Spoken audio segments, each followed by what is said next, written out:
Chapter 2 of 8 Pillars of Prosperity by James Allen. Recording by Andrea Fiore. Chapter 2. First Pillar. Energy. Energy is the working power in all achievement. Inert coal converts it into fire, and water transmutes it into steam. It vivifies and intensifies the commonest talent until it approaches to genius, and when it touches the mind of the dullard, it turns into a living fire that which before was sleeping in inertia. Energy is a moral virtue, its opposing vice being laziness. As a virtue, it can be cultivated, and the lazy man can become energetic by forcibly arousing himself to exertion. Compared with the energetic man, the lazy man is half alive. Even while the latter is talking about the difficulty of doing a thing, the former is doing it. The active man has done a considerable amount of work before the lazy man has roused himself from sleep. While the lazy man is waiting for an opportunity, the active man has gone out and met and utilized half a dozen opportunities. He does things while the other is rubbing his eyes. Energy is one of the primary forces. Without it nothing can be accomplished. It is the basic element in all forms of action. The entire universe is a manifestation of tireless, though inscrutable, energy. Energy is, indeed, life, and without it there would be no universe, no life. When a man has ceased to act, when the body lies inert, and all the functions have ceased to act, then we say he is dead. And in so far as a man fails to act, he is so far dead. Man, physically and mentally, is framed for action, and not for swinish ease. Every muscle of the body, being a lever for exertion, is a rebuke to the lazy man. Every bone and nerve is fashioned for resistance. Every function and faculty is there for a legitimate use. All things have their end in action. All things are perfected in use. This being so, there is no prosperity for the lazy man, no happiness, no refuge and no rest. For him there is not even the ease which he covets, for he at last becomes a homeless outcast, a troubled, harried, despised man, so that the proverb wisely puts it, "The lazy man does the hardest work."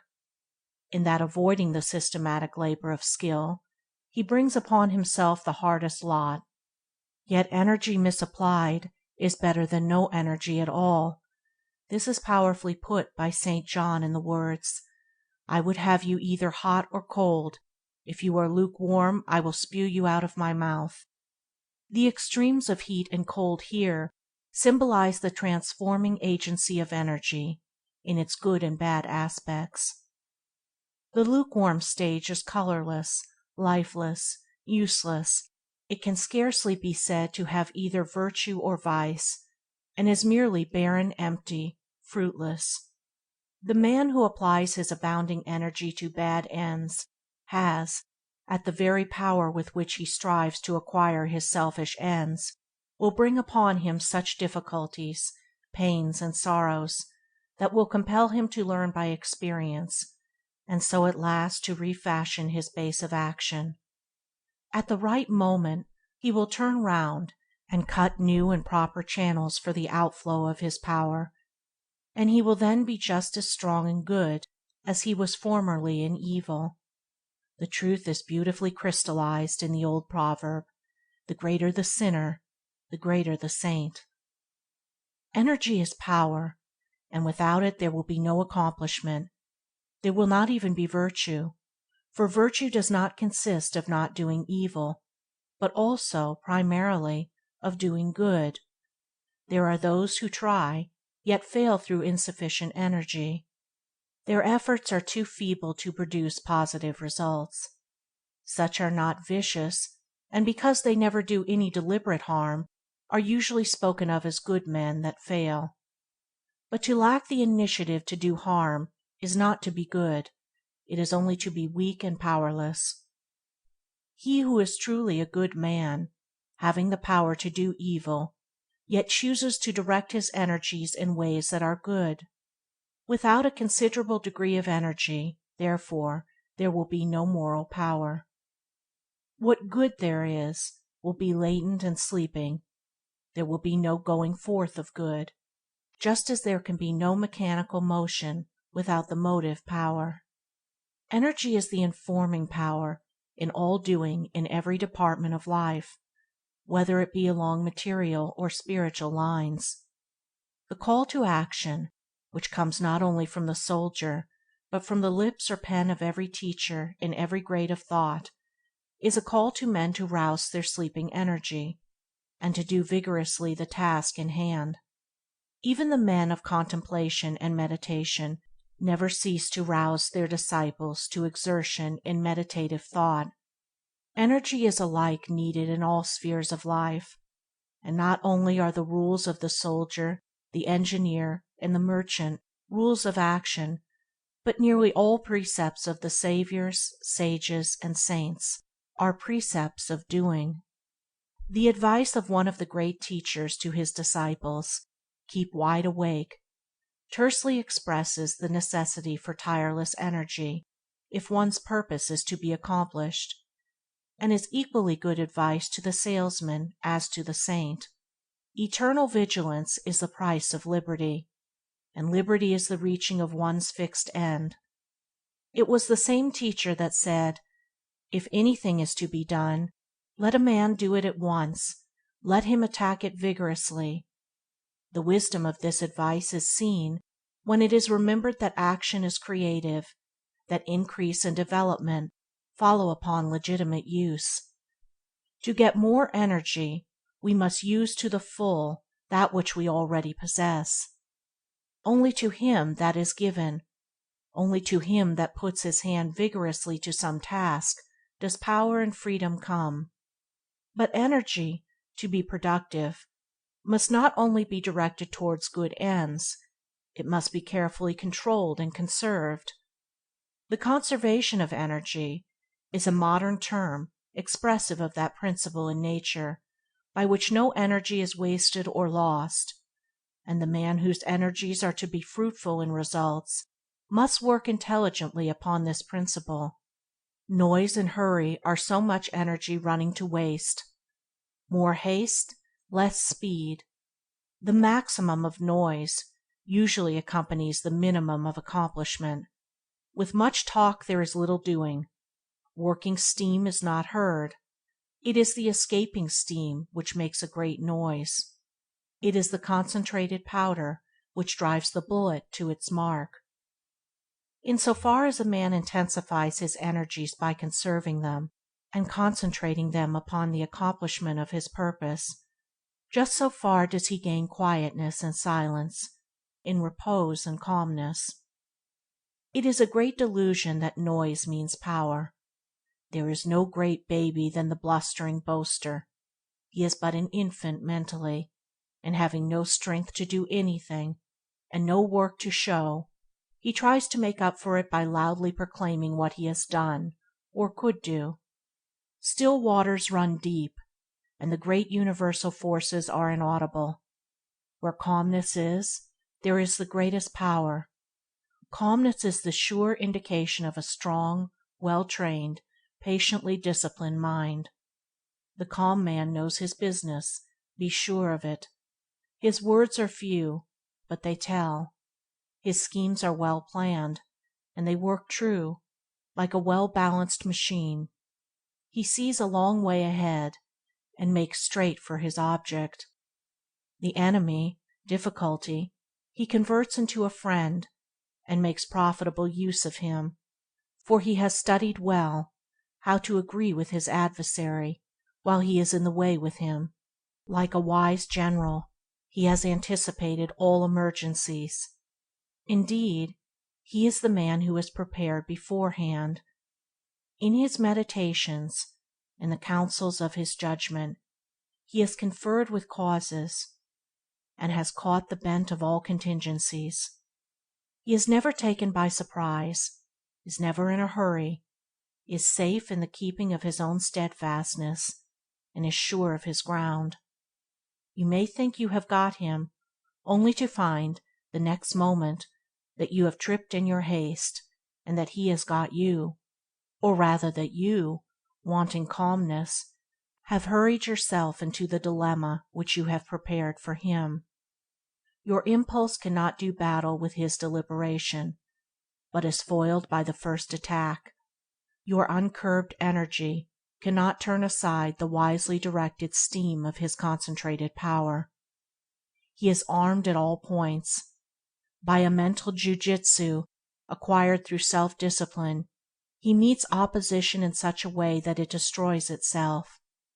Upbraid him with angry words, and the reproof hidden in his gentle reply searches to the very heart of your folly, and the fire of your anger sinks into the ashes of remorse.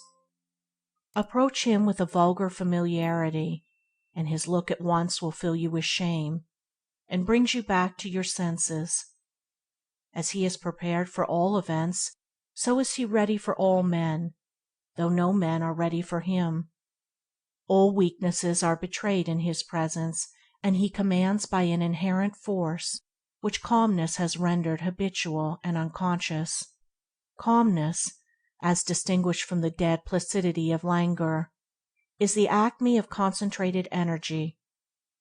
There is a focused mentality behind it. In agitation and excitement the mentality is dispersed. It is irresponsible, and is without force or weight. The fussy, peevish, irritable man has no influence. He repels and not attracts. He wonders why his easy-going neighbor succeeds and is sought after, while he, who is always hurrying, worrying, and troubling the miscalls, is striving, falls, and is avoided. His neighbor, being a calmer man, is not more easy-going, but more deliberate, gets through more work, does it more skillfully, and is more self-possessed and manly. This is the reason of his success and influence. His energy is controlled and used, while the other man's energy is dispersed and abused. Energy, then, is the first pillar in the temple of prosperity, and without it, as the first and most essential equipment, there can be no prosperity. No energy means no capacity. There is no manly self-respect and independence. Amongst the unemployed there will be found many who are unemployable through sheer lack of this first essential work of energy.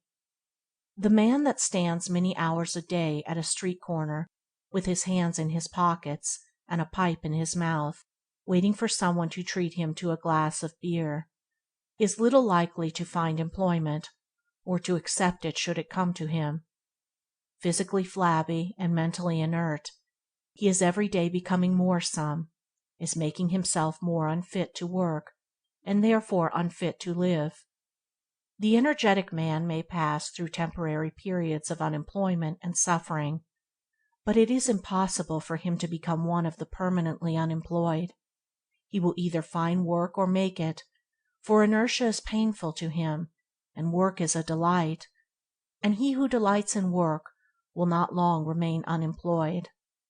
The lazy man does not wish to be employed. He is in his element while doing nothing. His chief study is how to avoid exertion. To vegetate in semi-torpor is his idea of happiness.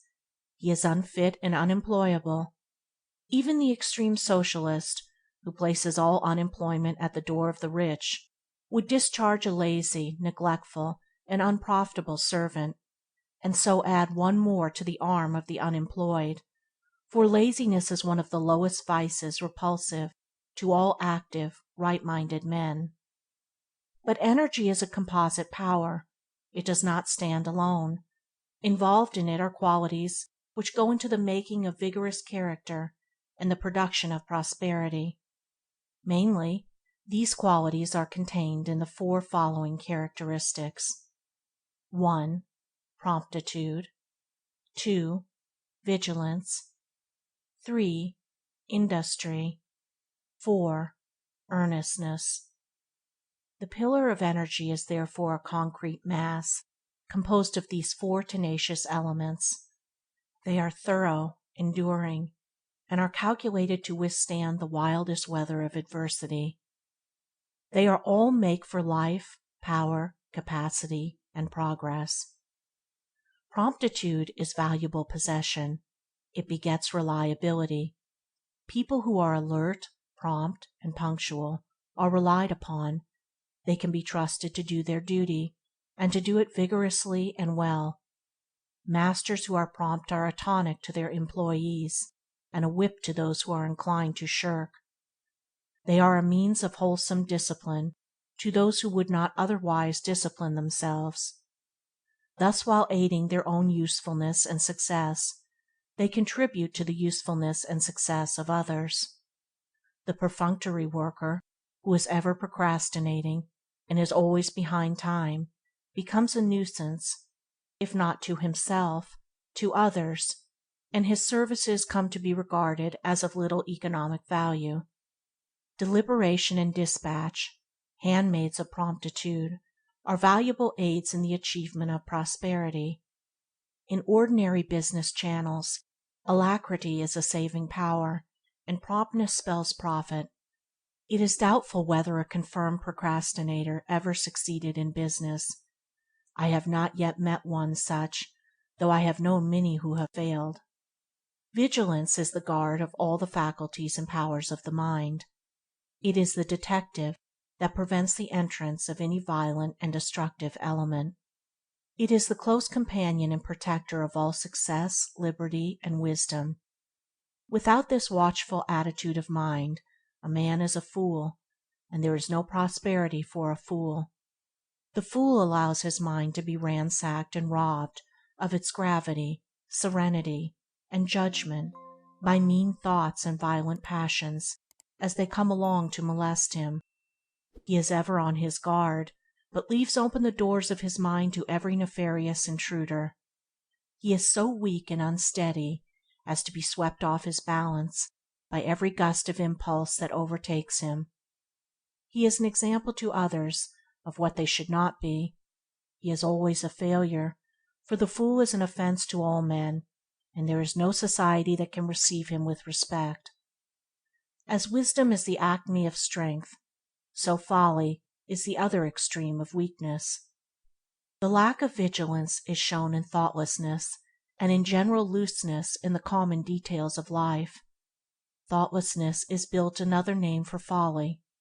It lies at the root of a great deal of failure and misery.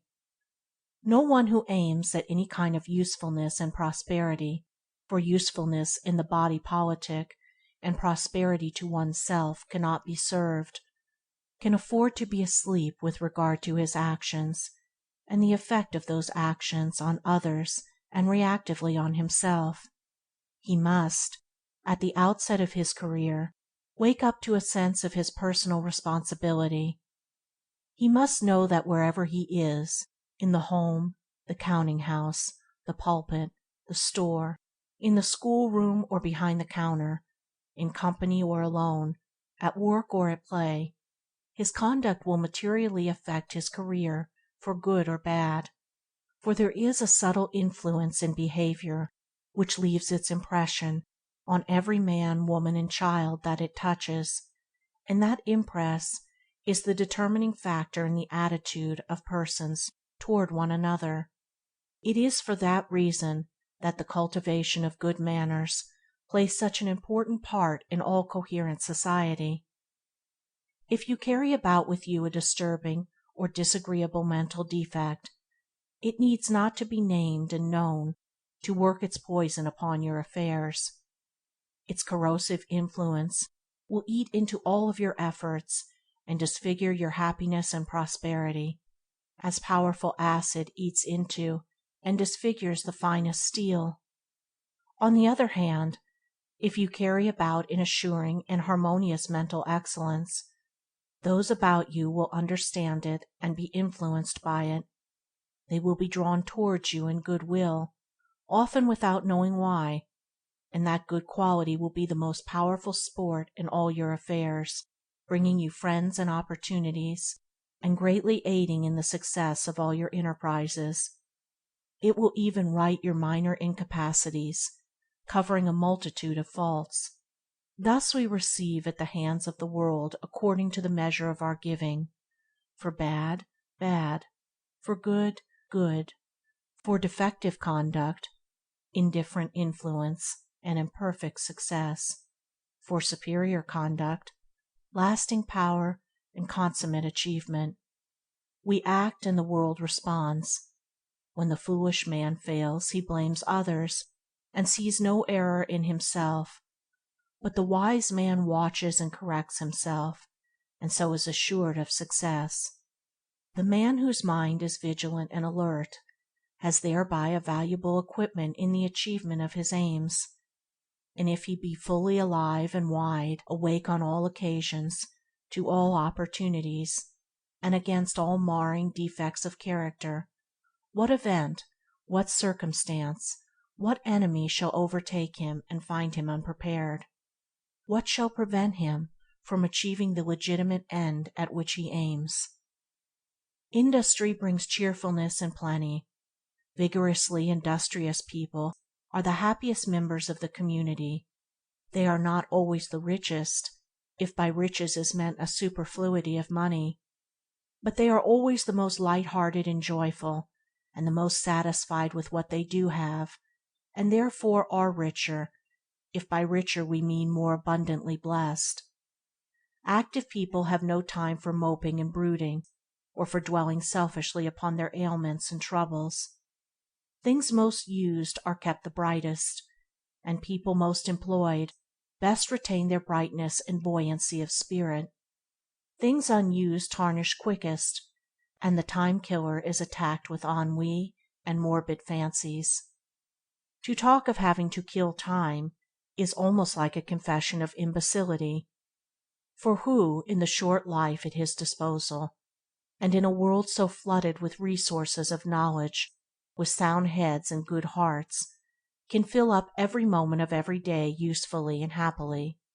And if they refer to time at all, it is to the effect that it is all too short to enable them to do what they would like to do.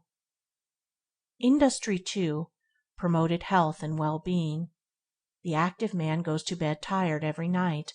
His rest is sound and sweet, and he wakes up early in the morning, fresh and strong for another day's delightful toil. His appetite and digestion are good. He has an excellent sauce in recreation, and a good tonic in toil. What companionship can such a man have with moping and melancholy? Such morbid spirits hang around those who do little and dine excessively. People who make themselves useful to the community receive back from the community their full share of health, happiness, and prosperity. They brighten the daily task and keep the world moving. They are the gold of the nation and the salt of the earth. Earnestness, said a great teacher, is the path of immortality. They who are in earnest do not die. They who are not in earnest are as if dead already. Earnestness is the dedication of the entire mind to its task. We live only in what we do.